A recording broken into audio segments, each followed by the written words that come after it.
start then and things still remain the same. And I don't wanna play.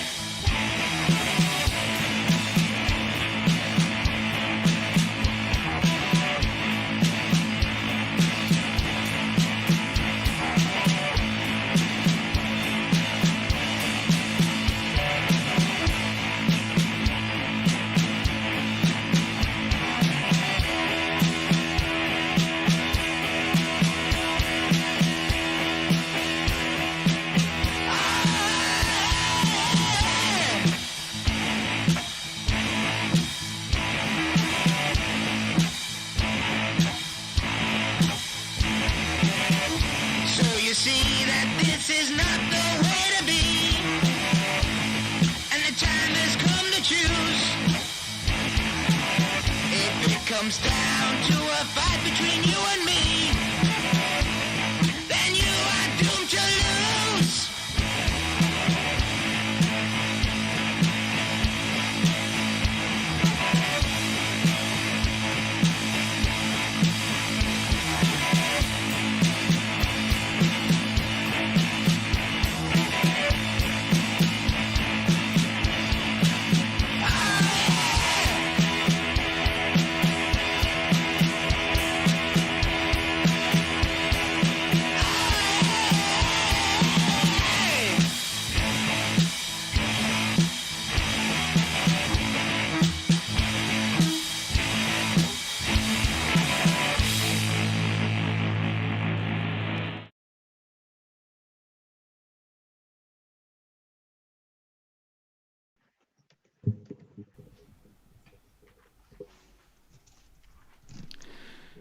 Hello and we're not quite there. Hang on. There we go. And welcome to Socialist Think Tank tonight. We've got something completely different for you. We've already had a comment in saying they didn't even know that this the Manx Labour Party existed. So we're really, really delighted to be able to bring you some news from the Isle of Man. So I am going to go around the panel and introduce everyone. Hopefully you know who I am by now. So I'm Paul Daly, and I am not from the Manx Labour Party. And I'm going to go around. I'll start with Joni. Joni, can you introduce yourself, please? Yeah, hi everyone. My name's Joni Farragher, and I'm the leader of the Manx Labour Party. I was elected in June last year, and prior to that I was the Green Issues Coordinator for the party, and collaborations in that role led to the Isle of Man Climate Change Coalition. So we've built up quite a good collaborative programme there. My background work-wise is working with vulnerable families. That's my main area of experience, really, and it's that experience over many years that formed and solidified my views upon social inequalities. So time and time again, I see that people's chances in life can come down to luck, or the opposite of that, misfortune. And our society is set up in such a way that people facing misfortune can have the double whammy of being blamed or judged or disadvantaged for that. I'm quite passionate about being there for people and making things fairer. I'm really impressed that we've got the leader. We've got the leader of the Labour Party in Isle of Man on. So incredible. And also, it's really good to see a woman leader. And it's about time the UK Labour Party had a woman leader, in my view. So brilliant. Yeah. Okay, so next I'm going to go to Devon. Devon. Hi, my name is Devon Watson. I am South African. I am a local councillor in the capital of the Isle of Man, Douglas. I was elected last October with the other Manx Labour Party councillor that represents Douglas, Sam Hamer. I have been a socialist for a few years, got my start in South African student politics, joined the Manx Labour Party and went on with Joni, and we relaunched the Isle of Man Climate Change Coalition with a number of other groups. Working collectively, we eventually ended up pressuring a government that not only had their environmental minister as someone who was a climate change denier, but was also hell-bent on sort of extracting and fracking for gas in the Irish Sea. We've managed to get the government to now declare a climate emergency. Who knows how much of that is a result of direct lobbying, but it's important to know that when we see something broken, we have the capacity to fight back and fix it. I ran for council because my mates are leaving the island because housing has become completely unaffordable. Housing has become a commodity asset rather than as a guaranteed basic human right. And I ran on a platform that decent housing is a human right, and the voters responded to that. So we're hoping that we're able to bring in progressive politics into the mainstream of a relatively capital-intensive economy. And that's thank you so much for that. So we've also got the deputy leader on there. We've got all the Labour Party power from the Isle of Man here, and we've also got Chloe. Sorry, not Chloe. Dear me, we've discussed this earlier on, and I was like talking about pronouncing your name. We didn't expect me to pronounce it that way, did we, Kira? I do apologise.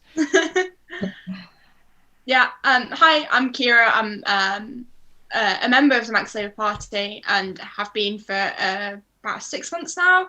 I'm a student at university in the UK, and I was involved in founding the Isle of Man Student Climate Network back in March 2019 now, which seems so long ago. And I've also been involved the year before that in running a campaign about refugee issues on the island and trying to lobby the government to bring over a small number of refugees. So that's my background, really. Yeah. Just to clarify, I'm not the deputy at all. I'm just someone who was inspired by Joni's leadership to fully get behind electoral politics in a significant way. I'm just a councillor, if anything. Yeah. I've been I had it in. Oh, sorry, that was someone else. See, this is bad reading. So Sarah's the deputy, and she was due to be coming on, but she couldn't make it on. Dear me. So this is the most mistakes I've ever made in a show. So let's see if we can continue on doing that. And I do apologise. So we've got something. I don't think people really think very much about the Isle of Man in terms of like what goes on politically. Every now and then in the UK mainland, we possibly hear about Lewis Hamilton has recently avoided some tax or something like that. But having like found out a little bit myself from having conversations, it appears that like capitalism, it's like a microcosm of capitalism, and all the things that could possibly go wrong with capitalism appear to be quite present in the Isle of Man. Am I getting the right idea there? So you can choose to, whoever wants to take it away, let us know a little bit about the background of Isle of Man's politics and bring us up to the present day. Okay, I'll take that one. No one's looking very enthusiastic there. So I do kind of like the way that you described it there as a microcosm of capitalism, and can fully see where you're coming from. I think it's very frustrating for people who are native Manx to see that our island is essentially being used as a playground by wealthy people. That is, of course, a fallout of our government's actual policies. They do try to court high net worth individuals, and have been doing since the kind of 90s, really. And that brings us up to the situation now, whereby we are seeing, Devon mentioned earlier, essentially a mass exodus of young people because they can't afford to live on the island. They can't afford to buy a house because high net worth individuals are treating our housing market like an investment opportunity, which is artificially driving up prices. So to live here, you have to either have quite a healthy inheritance or be on the very upper end of the wage limits there. So it's the situation that we're at right now. They're all interlinked, really. Our policies with regards to having a tax cap for high net worth individuals and being a low tax jurisdiction is fully linked with the situation that we have right now, where we're seeing that for every 3 young people, one is leaving.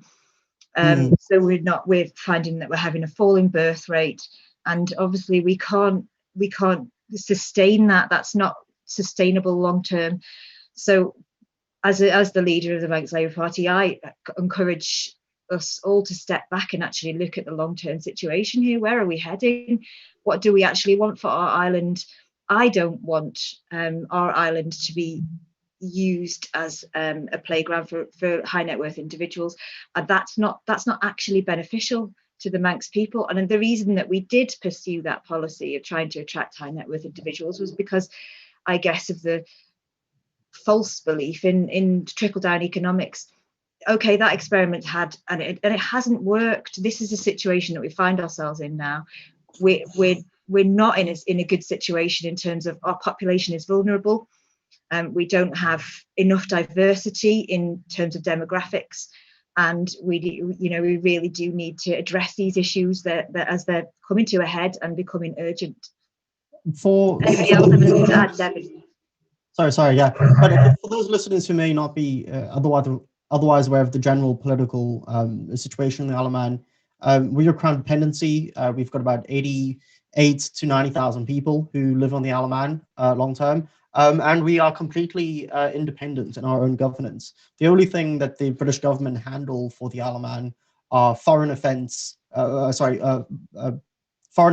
and national defence, which means we've got complete autonomy to construct, shape, or unshape the economy as it currently sits. But what has happened since the decline of tourism, as Isle of Man used to be a massive holiday destination, and as that declined, as people took on cheap package holidays to Spain, we made a conscious decision to bring in the finance industry. And our economy is built off attracting companies with a 0% tax rate.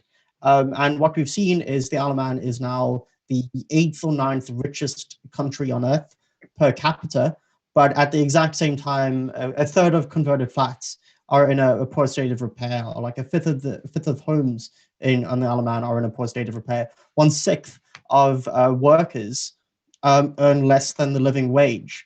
The people are leaving, and we're beginning to see the emergence of a bifurcated society where those with capital have the capacity to access bountiful private assets and provision of services, and those without capital have to rely on a public welfare state that over time is shrinking. So benefits have been, and eligibility for benefits have been cut and been made harder. Access to things like Meals and Wheels has been reduced. Spending in real terms and wages in real terms have stagnated. So there is, the state doesn't cater for ordinary people, and it doesn't cater for ordinary workers. That's as I said earlier on, that's just a microcosm of capitalism, isn't it? So this appears to be what the UK mainland are attempting to do with things like free ports and giving people those tax breaks and things. But from what you're saying, it sounds like it is actually quite detrimental to the people who work there. Kira, I'm interested in hearing about where you are in terms of climate change, because you've obviously done a lot of work with climate change. So what are the advantages to the Isle of Man, with it being sort of in the middle of the Irish Sea? What are the advantages? How would you tackle climate change as someone from the Isle of Man? Where are the government of the Isle of Man getting things wrong? So the Manx government declared a climate emergency in May 2019. I'm writing that one, I Janie Devon. Yeah, yes, and yes. Since then we have seen little to no action taken. In fact, just last month they voted down an amendment to the climate change bill to get it amended to being net zero by 2030 instead of 2050. 2040. Yeah. So you see, they're not doing anything. That is the same point that they were at before May 2019. Apart from now, we've also got the addition of they want to explore for oil off our coast to frack with, and they're using the excuse that if they find oil and if they can sell oil, and that will fund our climate, improvement program. Yeah, transition, which is just the cognitive dissonance is mad.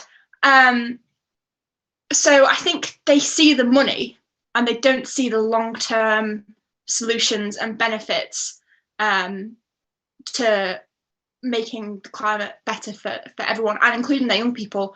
Even things like if you improve the climate, and that Isle of Man was shown to be improving the climate and to be a world leader for climate transition, it would bring more young people to the island because, you know, they'd see progressive policies and they'd be like, I want to live there. You know, you see people who want to live in New Zealand that are young and progressive because they have policies like this. And this is a perfect reason that you would want to improve the climate for young people, is it's going to bring them back because you're proving that they were invested in their future. And they just don't see the long-term gains. They just see the money in the short term. So it's completely doable that we could have a sustainable economy quite quickly. We have, you know, sadly for all of us, quite a lot of wind here. It's a windy island. There are some places on the island that really kind of never stop getting windy, really. And one of the places on the island up north has the most sunlight hours in the British Isles. So we really do have huge opportunities here. Obviously, we're surrounded by water.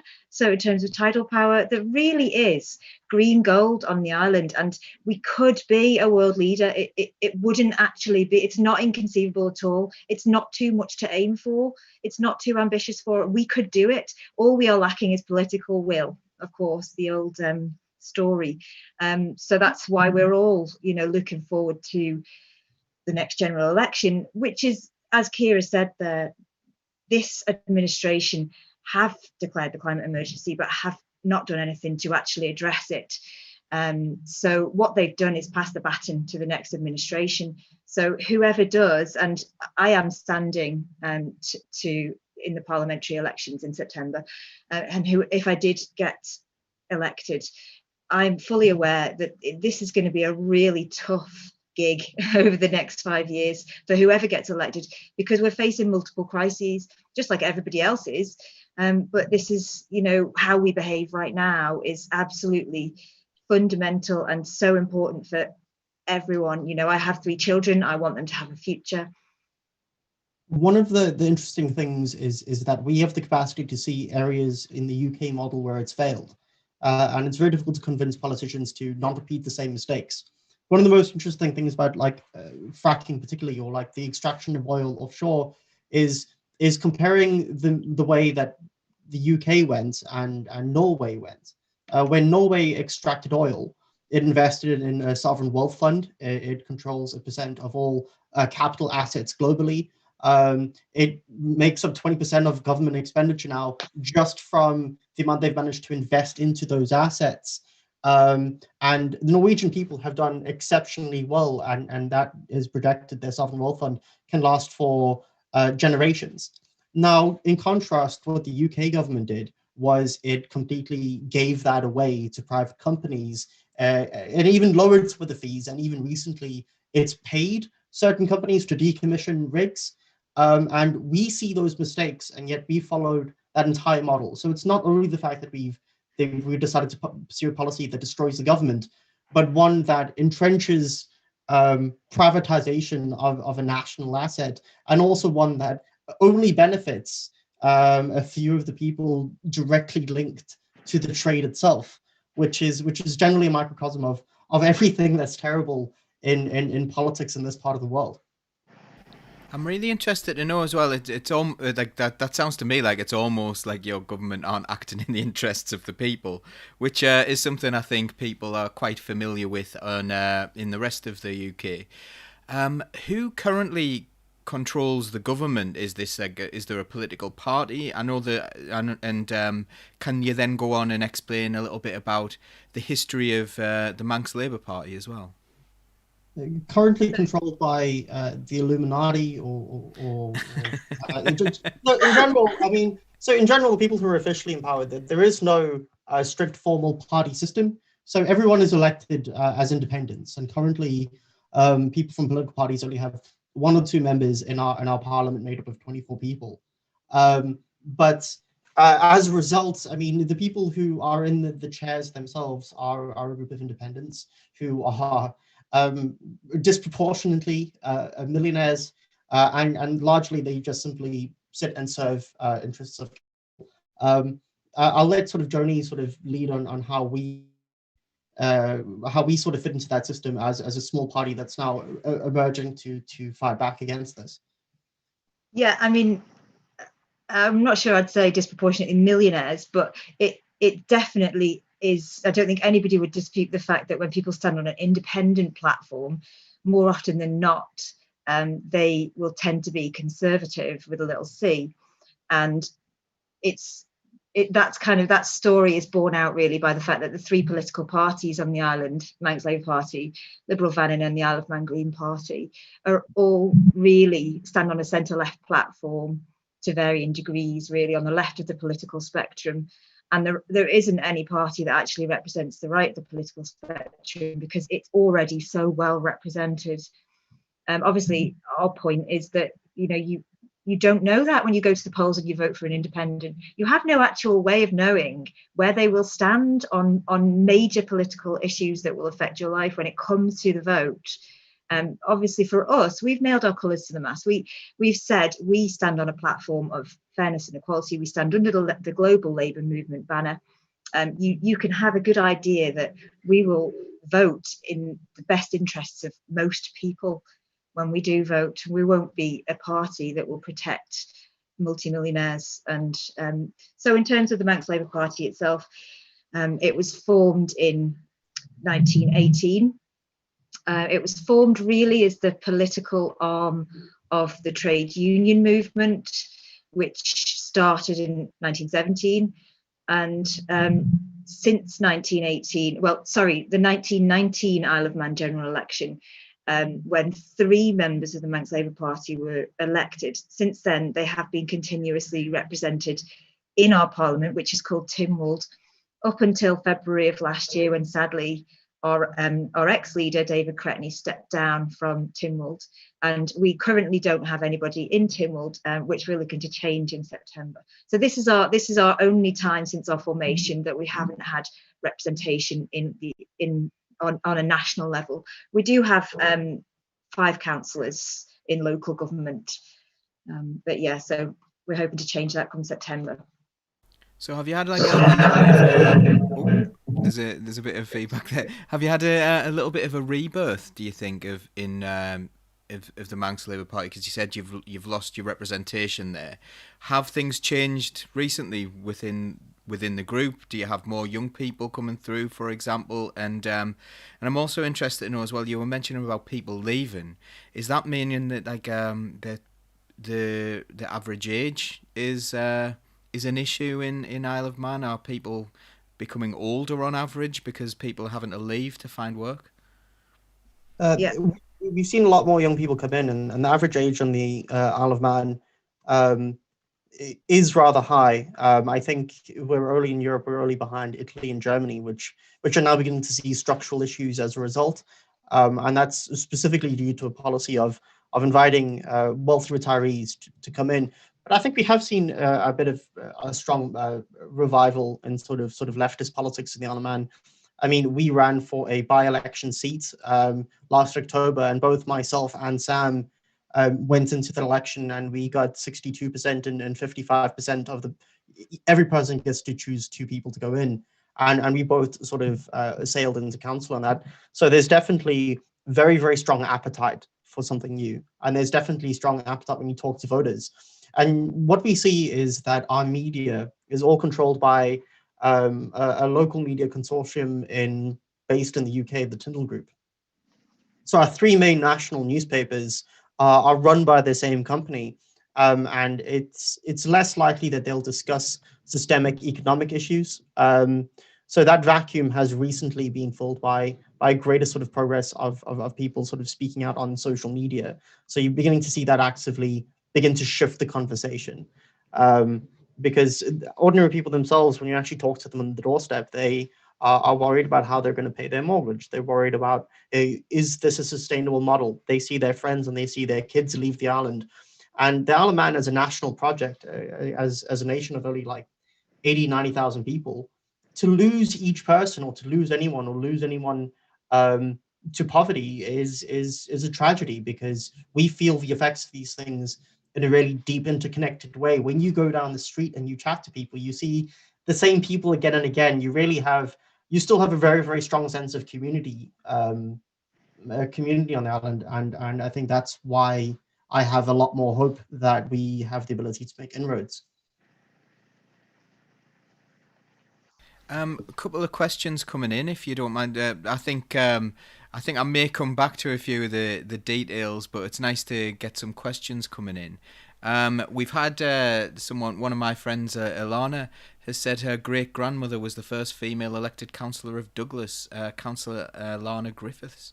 So I obviously, saw that. That's yeah. absolutely amazing. I'm going to look that up as soon as we finish this podcast. So I wonder what year that was. Do you know?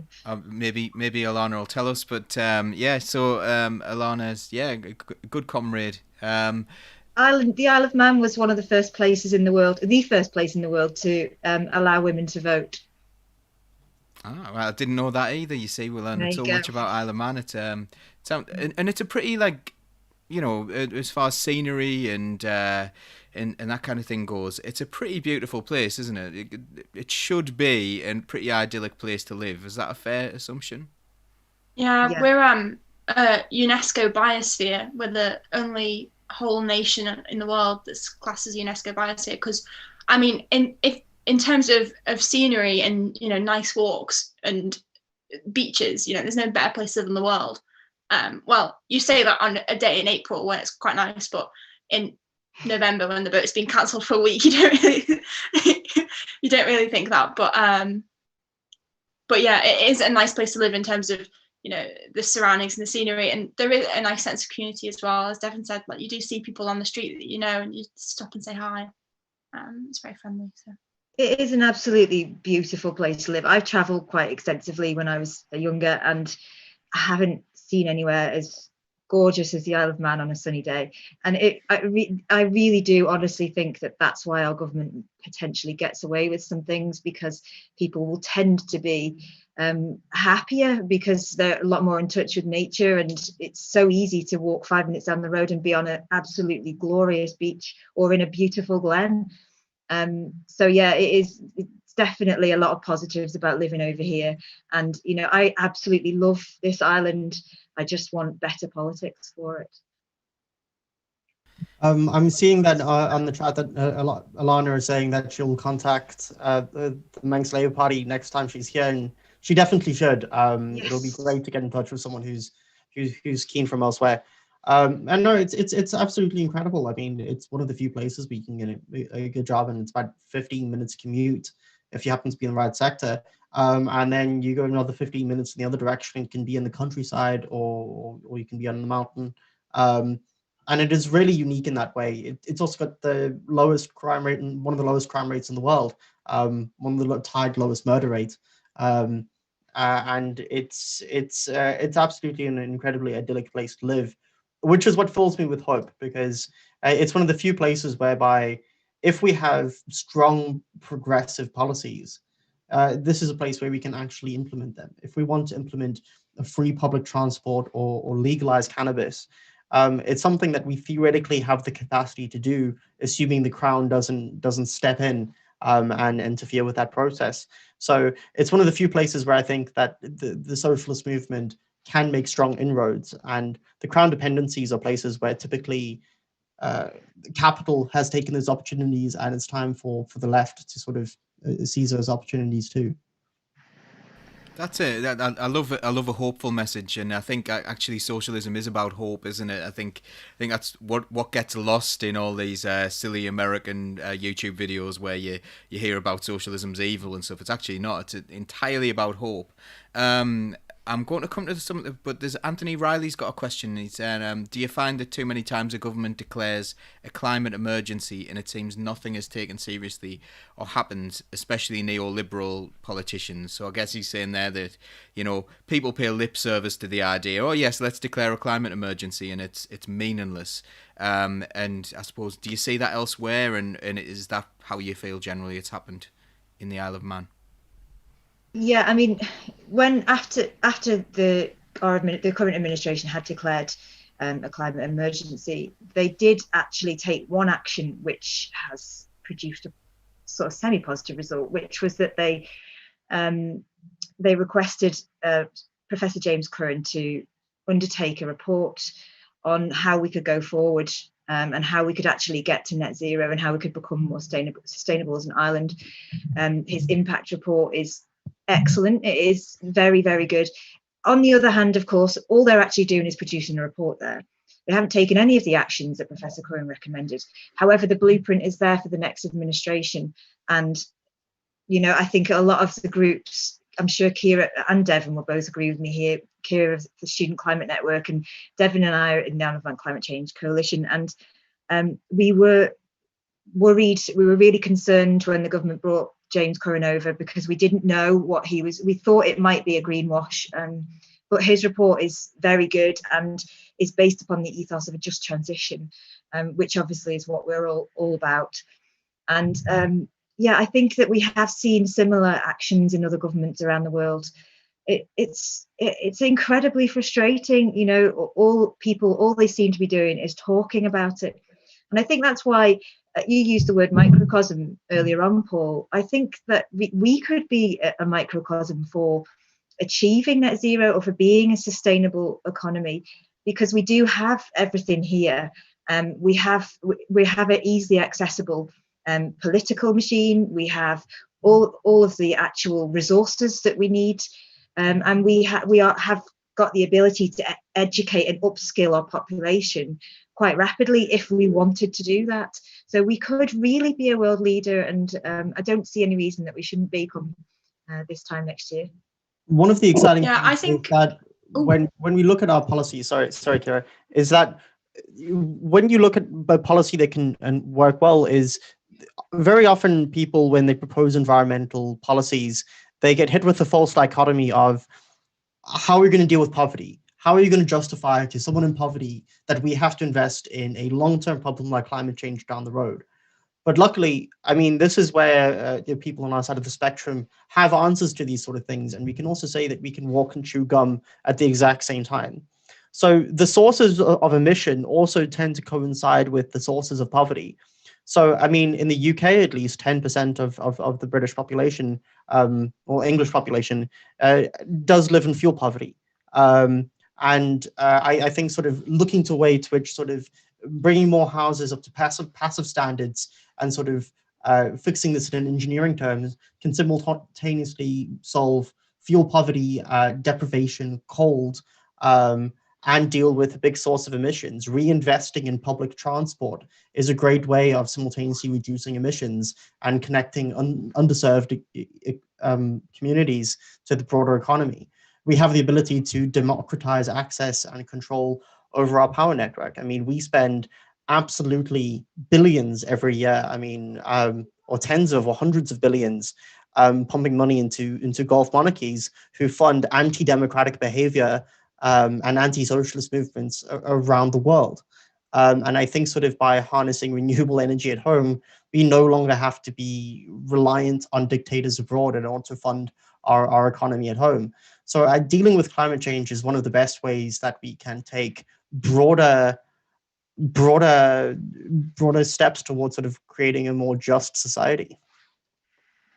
Kira, you were about to come in as well. Yeah, I was going to say, adding to what Joni was saying, a lot of people, when we were discussing climate change, especially in the student movement, one of the questions that we got asked most of the time was, what difference is the Isle of Man going to make if we cut our emissions to net zero? What difference that can make? It's minuscule.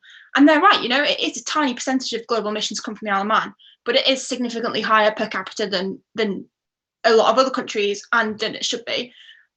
But beyond that, if we proved that you can have a just net zero society with a stable economy, then it's great to prove that can happen. And it's easy to implement that on a small scale on the Isle of Man first, and then you can upscale it to larger economies and larger countries and prove that it can happen and it is possible.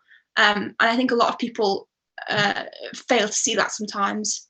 And I think it's a big problem in the UK is people think that it's too big of an issue to overcome. But if we can fix it on a small scale first, then it sets the blueprint for the UK and for more countries too. So. Yeah, I mean, and I have to say, just one more thing. I think I've heard people say that in every single country in the world. What difference will it make if we go green? What difference? I heard it when I was watching an Australian podcast. What difference can we make as Australia? It's a massive country. So really, that argument, the IPCC told every single government that we need to, act on this urgently and rapidly. They didn't say, oh, well, you're a small country, so you can just carry on as you are. That argument really holds absolutely no weight.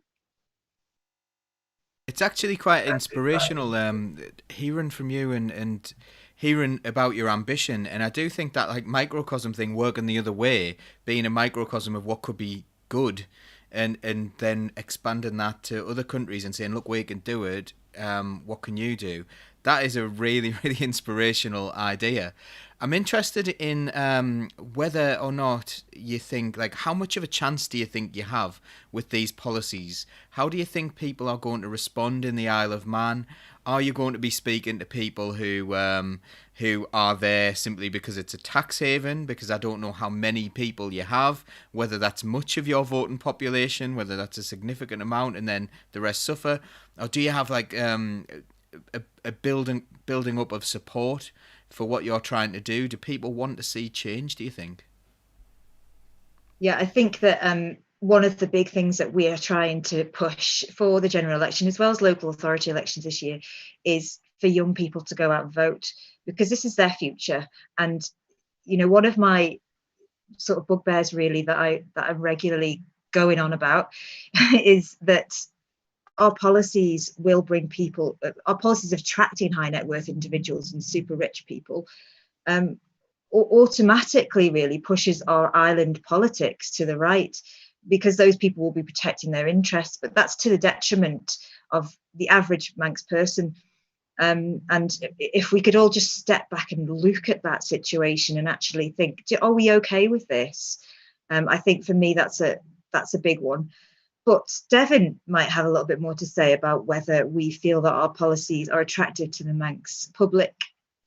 I mean, I've been a pretty outspoken, a pretty vocal socialist, and I never really sort of shy away from a fight or let's say a frank discussion of these views. And I think that when you literally go to people on their doors and you talk to them on the doorstep, no one ever talks about, do you know what, I really wish taxes were lower for the rich.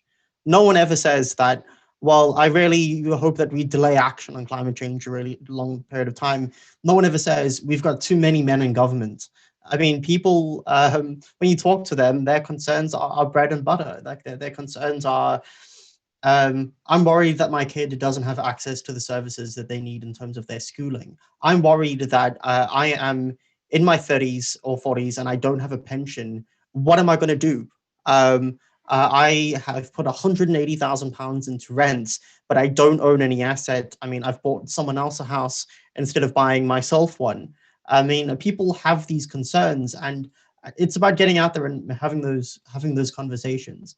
And whether we manage to do that this election is one thing, but I mean, definitely long term, as long as we keep pushing, because it's such a small community, eventually that these ideas become popular. I mean, I managed to get as an unknown running against people who were relatively established candidates. I got 62% of the vote.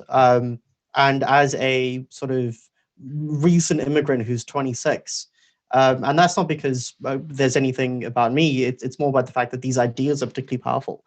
And that's one of the things that we saw in 2017 in Britain, was how many people were excited about Jeremy Corbyn, and the absence of a very strong right-wing media apparatus here. We don't have our own version of the Daily Mail, thank God. We're hoping that we can we're hoping that we can fight and win on the merits of the ideas themselves. It's really interesting that you bring up if you compare it to that situation. So, in spite of the millionaire population, I'm guessing a relatively small but powerful millionaire population in the Isle of Man, do you think they'll be influential in the same way that the billionaire media is influential in the rest of the UK? Do those people hold any sway whatsoever? Are they part of your community?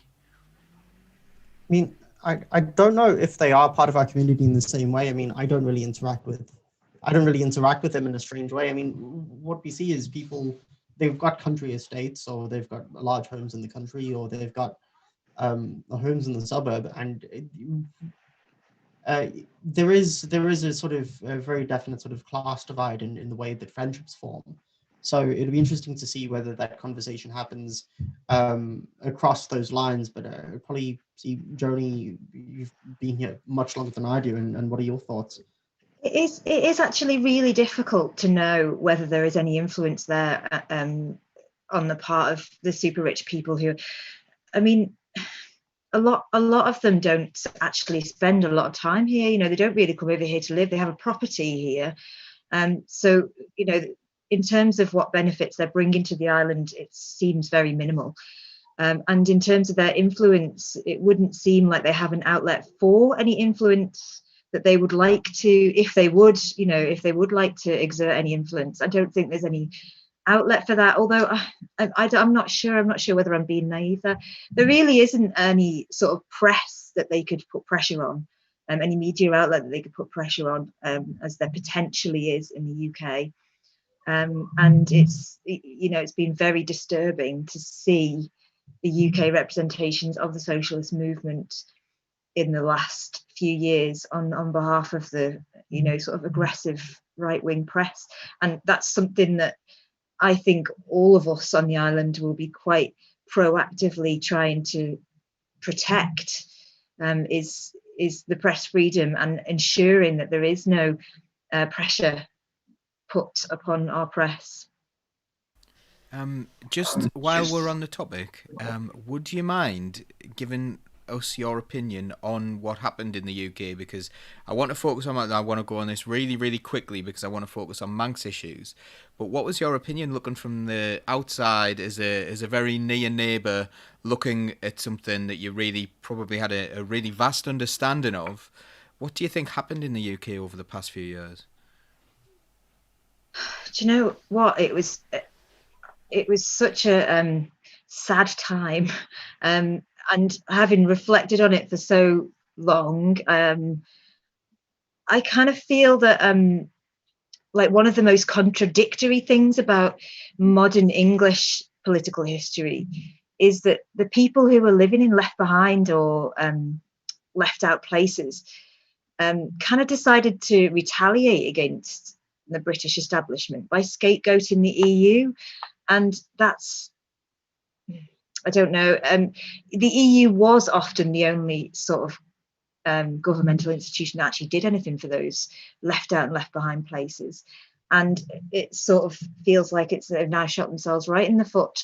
But I think that, I don't know, I think that's one of the things that we are very concerned about is the press influence on democracy in the UK.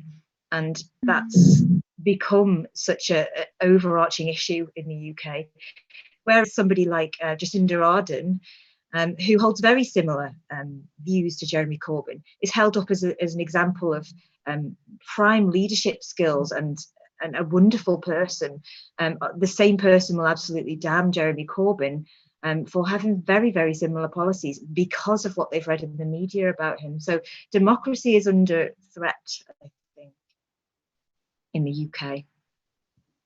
It was particularly concerning to see that the people were offered a choice in 2019 between expanded public services and a more equal society to some extent, and instead what we've had is 125,000 British people killed from a virus that really didn't have to be that bad locally, and an erosion of democracy and a complete stripping away of public services. And I think what that comes from is it comes from a place of fear.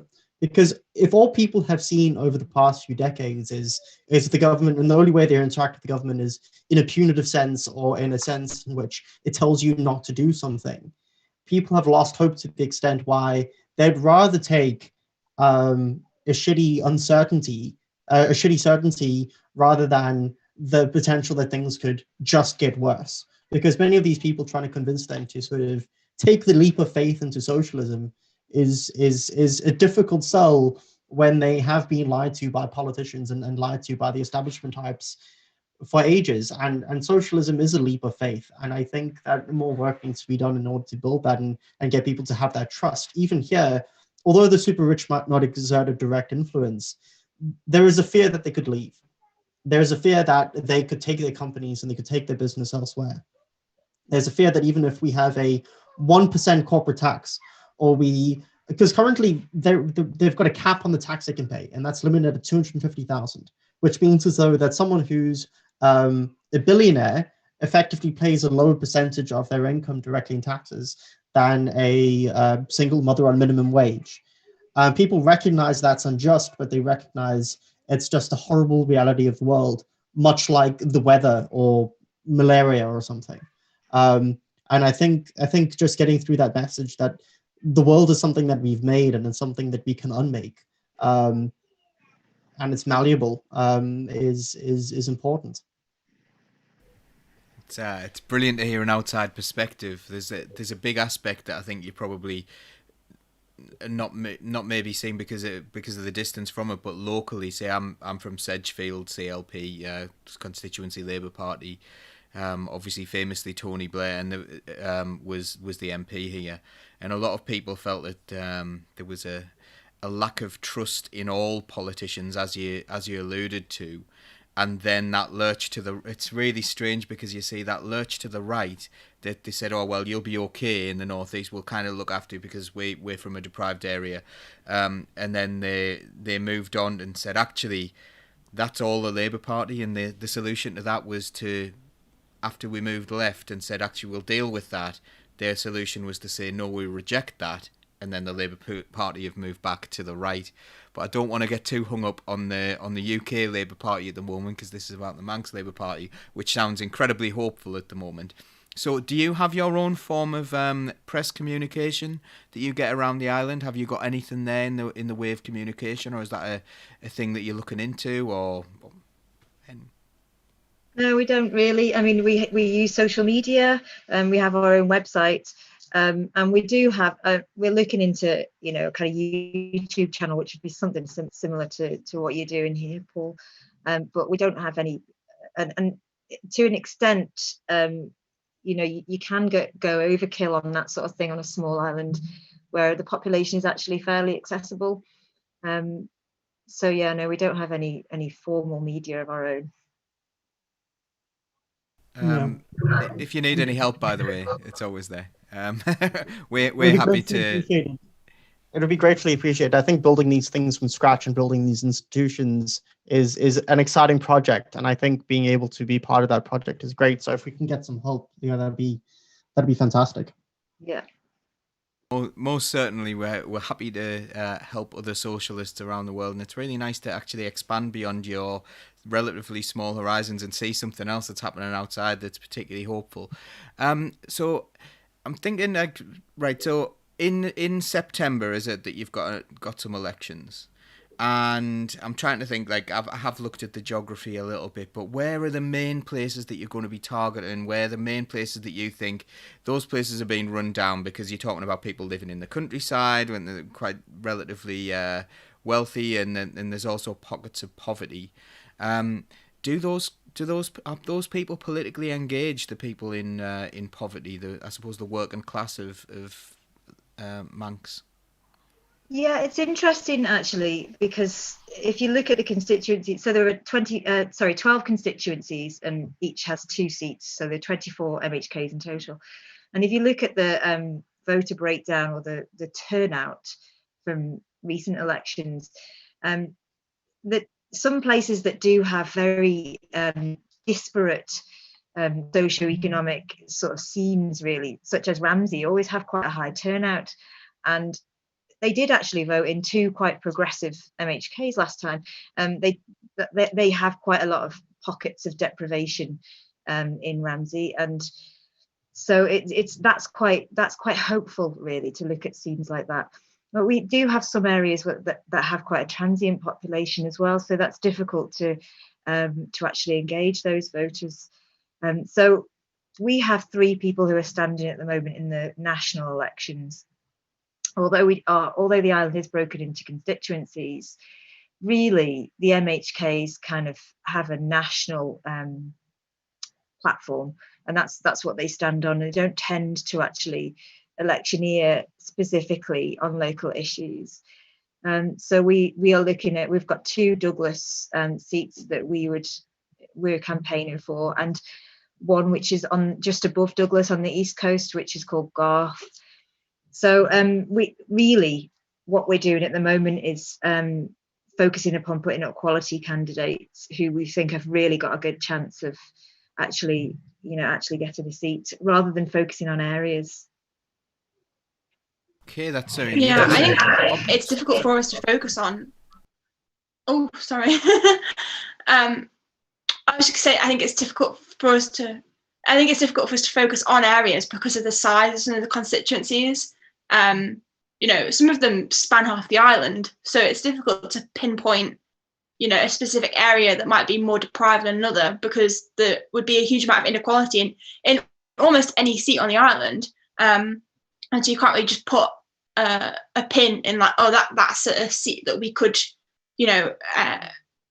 campaign for and realistically win, because there's so much inequality amongst each seat because they're so big that, and even among the smaller ones, there's still a lot of inequality. But it's impossible to just pinpoint. Okay, well, that's an easy seat to go for, so we'll campaign there and we should win it. We just can't do that, really. But yeah, I think there are some places that are more likely to vote for more progressive politics than others, but it is difficult to decide which ones are which. Yeah. Speaking of progressive politics, Anthony Riley's got another question in here, and I'm going to kind of paraphrase it a little bit.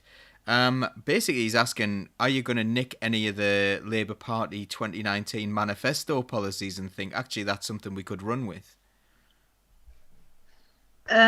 Probably not. Only because we've only recently completed our own policy document, and we don't really feel like we model it upon anybody else.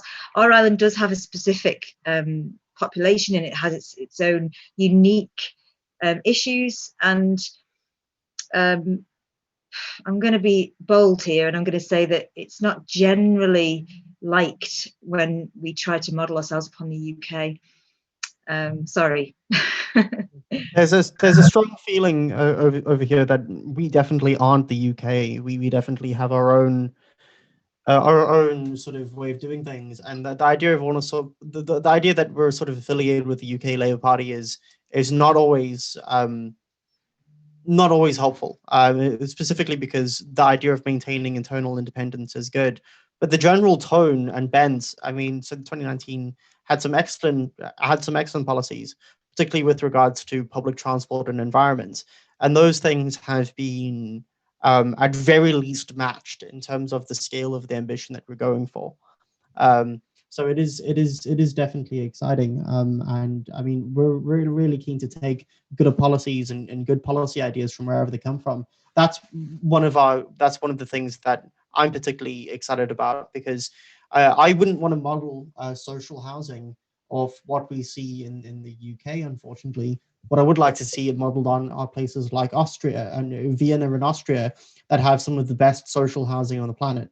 Or we could have an excellent Finnish education system, or we could have a great sovereign wealth fund system that sort of socializes the benefits of capital to some extent. And I think having that legislative freedom means that once we get the foot in the door, we can push these ideas, and that's something that I hope can be quite appealing to people long term.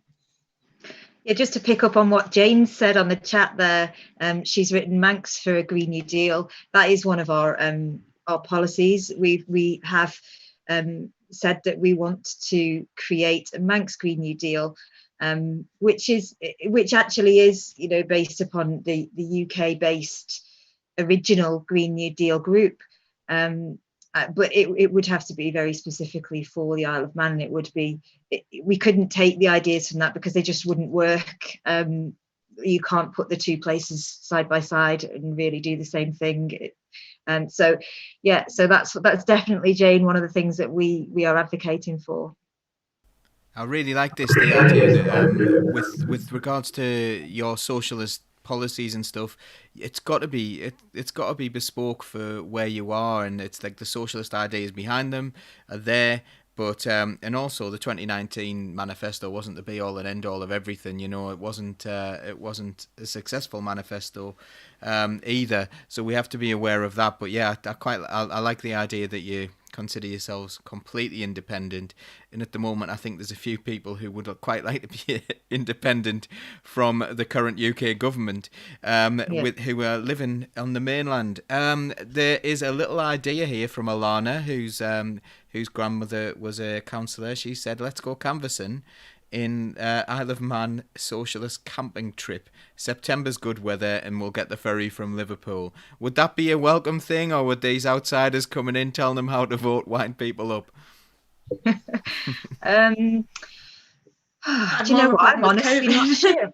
I mean, I would definitely welcome progressives to come and to, you know, I'd love to meet up with Alana if she comes over in September. And I also do love camping. So, you know, we're onto a winner there. I'm not sure how the Manx electorate would take it if, however, you know, having said that, there are two sitting MHKs who are members of the UK Conservative Party and who got in on that platform with help from the UK Conservative Party. So I guess, you know, what if it's okay for them, maybe. We actually don't endorse any political parties at all here. Obviously, we've got Labour Party members, we've got Northern Independence Party members in Socialist Think Tank. Not in the core team, but we're a membership organisation, and I do notice that you can see that in the chat, that you can join up to be a member of Socialist Think Tank. It is free, you don't have to pay anything. You can if you want, it's useful to us, but that's always, but you can always join. We don't tend to endorse any specific political party, but I'm really tempted to endorse the Manx Labour Party now. But I'll have to check with the other members first. But yeah, I think we're pretty much there. So I'm going to ask you all now for some closing comments. Kira, what are your closing comments in this? I've never been asked to do closing comments before. Basically, yeah, socialism is, as Devon said, a movement of hope and about helping people. And we've seen during COVID that it's more important than ever that we help people and that we need hope. So coming out of COVID, it's a very Tory statement, but we do need to build back better, but not just better. We need to just build from scratch, because the way that things have been working on the island, you know, not just in the UK, but on the Isle of Man as well, is not good. And it's not been working great in COVID either. So, you know, we need to come out of it and think, okay, well, this is not worked. So let's try and make some improvements and hopefully have a more progressive government when the general election comes. And I wonder if you can have a quick answer to this question as well, because while it's there, it's nice to answer this question. Is there a way to capitalise on the fact that the island has historically held cash reserves rather than a national debt, yet the language of austerity is one of the few imports that's gone unchecked? That is a brilliant question, isn't it? Do we want to answer that before other people's closing comments between the three of you? I think it's something that can be answered. And I think just comparing the fact that we don't have a national debt crisis as it currently stands is a great way to sort of justify the fact that we do have a lot of fiscal legroom. Even after COVID, we've still got pretty healthy reserves that we have the capacity to sort of challenge this. One of the only issues with sort of using that as a rhetorical point is we do have a looming pensions crisis. We've got an unfunded pensions deficit shortfall that's looming up in the next generation that we need to find a way of dealing with, partially as a result of inviting over incredibly wealthy retirees or people close to retirement age. And I think finding ways of dealing with these structural holes. But I think austerity mindset isn't based off the facts. If austerity mindset was based on the facts, it wouldn't be implemented, because it's been a disaster and it's killed hundreds of thousands. It's based off a sort of misguided sense of morality of where people should sit in the social hierarchy on the basis of their class and who deserves to receive what goods. And I think changing the morality of the situation is the best way of fighting against the sort of thinking of the public space. Brilliant answer. Thanks, did Johnny? Did you want to come in on that one, or Kira, or did Devon answer that one well? Do you know what? I don't actually I'm have good, anything to yeah. add to what Devon said there. I just agree with every word that he said. He put it well. 100%. Yeah. Absolutely brilliant. We've been asked whether you can come back on a future show. You would always be welcome. So whether that's as a team or whether that's as individuals, you'd all be perfectly welcome. Because Jane's saying it's pretty bleak here, so it's nice to have a little bit of hope and a little bit of positivity, which we always like to be. I suppose we always like to be positive on here. So I'll come to Joni next for your closing comments. Any messages you'd like to get out there? Yeah, I mean, obviously we've embraced democratic socialism in our constitution. That's what we stand for. And I know that the S word is very much maligned and very much misunderstood. And I think that I would just like to say that the Isle of Man actually is a bit of a socialist's dream because, well, we already do fly a red flag. I don't know if you've looked at the Manx flag, Paul, but we do keep the red flag flying here. And our buses are owned nationally. Recently, our government brought out the steam packet, which is one of the primary ways to and from the island. Obviously, we have the NHS, and recently there has been talk about a government takeover of the airline as well. So actually, we do have these socialist principles at our heart. Manx people have been fairly progressive over a long history. I did mention before that we were the first country in the world to give women the vote. Okay, it was limited, and New Zealand got in there shortly after us and gave all women the vote. But we were the first country to introduce some form of suffrage for women. And, you know, we do have a lot of historically quite progressive policies. And, you know, the Manx Labour Party has been with the Manx people for over 100 years, bringing in those progressive policies. And, you know, we stand by Manx people and will continue to do so. Absolutely brilliant, and you can see that the fact that like people are really positive in the chat here. They're saying how you've made the day and about what a positive experience it's been. So well done to everyone. Devon, you answered a question rather than doing a closing comment. Would you like to make a closing comment? Yes, please. Yeah, so I mean, I think the biggest one I'd have is if it wasn't for COVID, I probably wouldn't have run.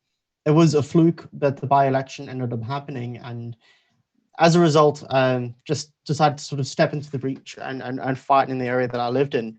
And one thing I would encourage, particularly social, I feel nervous saying that term, because people will label you a socialist for saying that you want solar panels on your roof, or you don't think that you should drive an SUV if you live in a suburb, sort of thing, right? But I mean, what I would encourage is I'd encourage you to stand and run and fight in your own area. And even if you only use your platform as a way of spreading these ideas and spreading these messages, people take councillors seriously, they take elected officials seriously. And by running and fighting where we are, whether you're in the north, whether you're, regardless of where you are, it's a really great way of popularizing these ideals. We've seen the Preston model has become a model for leftist local councils globally. And there's exceeding amounts of power that you can gain for your community by standing and running where you are. So if you know someone and you can run, I'd encourage you to jump in and fight where you stand. And a better future will only really come if we make it happen. And I think that covers me, really. Well done, Devon. Yeah, it covers you Well all done, very Devon. well. You've all been absolutely incredible, by the way. I've been blown away by how much knowledge and how much passion has been on display here.